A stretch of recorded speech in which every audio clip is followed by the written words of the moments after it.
नमस्कार, शाम के 5 बजने को है। दंगल में आप सभी का स्वागत है। मैं हूं आपके साथ चित्रा त्रिपाठी। चुनाव के बाद बंगाल के राजनीतिक तनाव का पार्ट 2 शुरू हो चुका है। आज नारदा स्टिंग केस में ममता सरकार के मौजूदा 2 मंत्रियों फिरहाद हाकिम और सुब्रत मुखर्जी समेत 4 टीएमसी नेताओं को सीबीआई ने गिरफ्तार कर लिया है। इसके बाद से ही मुख्यमंत्री ममता बनर्जी कोलकाता के सीबीआई दफ्तर के बाहर 6 घंटों तक उनकी ओर से धरना दिया गया।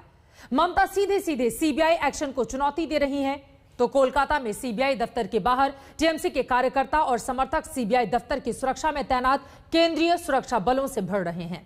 दिन में जमकर हंगामा हुआ और हालात पथराव और लाठीचार्ज तक पहुंच गए, जिसे लेकर राज्यपाल जगदीप धनखड़ ने कानून व्यवस्था के नाम पर ममता बनर्जी को जमकर घेरा है।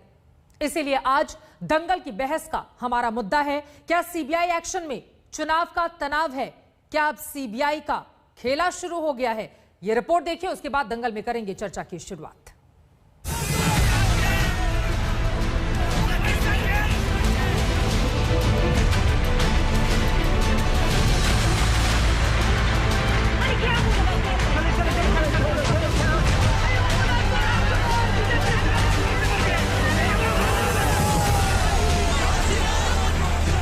रण का मैदान बना कोलकाता का ये सीबीआई दफ्तर है।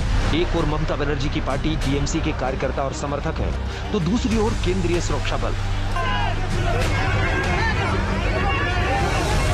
ये तनाव फैला क्योंकि सीबीआई ने ममता बनर्जी की मंत्रियों फिरहाद हाकिम और सुब्रत मुखर्जी के साथ ही टीएमसी विधायक मदन मित्रा की गिरफ्तारी की है। नारदा स्टिंग मामले में इन 3 नेताओं के साथ पूर्व टीएमसी नेता सोवन चटर्जी भी सीबीआई की कार्रवाई के जद में आए हैं।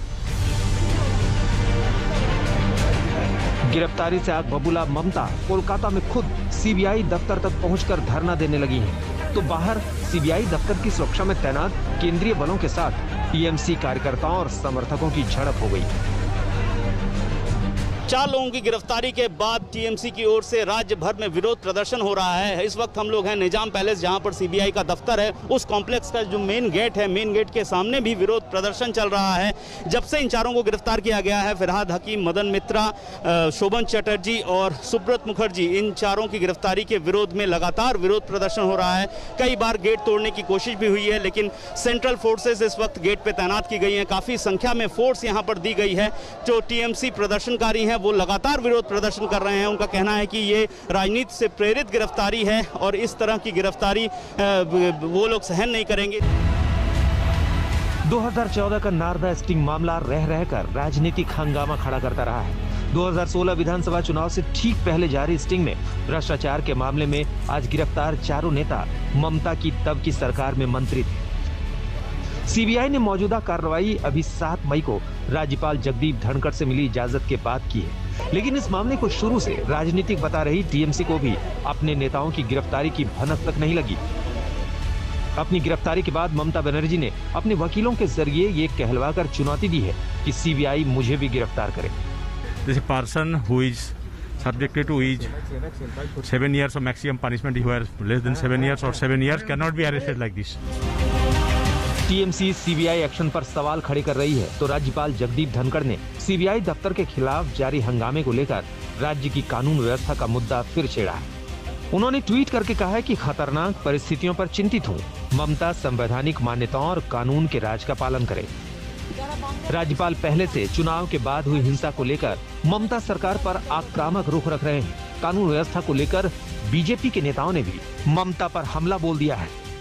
तृणमूल कांग्रेस बोल रहा है प्रतिहिंसामूलक राजनीति। कौन लोग बोल रहा है? जो लोग चुनाव जीतने के बाद लाखों बीजेपी कार्यकर्ता को बेघर कर दिया, घर तोड़ दिया, महिला के ऊपर अत्याचार किया, बीजेपी कार्यकर्ता को हत्या किया, जो इतना प्रतिशोधमूलक काम किया, वो प्रतिहिंसा का बात बोल रहा है। प्रतिहिंसा का बात उनका मुख से शोभा नहीं देते। बंगाल में सीबीआई की गिरफ्तारी पर हो रहे राजनीतिक तूफान के बीच बंगाल बीजेपी अध्यक्ष दिलीप घोष ने ममता के खिलाफ पुलिस में शिकायत दर्ज कराई है। इसमें आरोप लगाया गया है कि ममता बनर्जी राज्य में हिंसा को भड़का रही हैं। सूर्याग्नि रॉय के साथ अनुपम मिश्र, कोलकाता, आज तक। अब सवाल ये खड़ा हो रहा है, देश के कानून और संविधान को क्या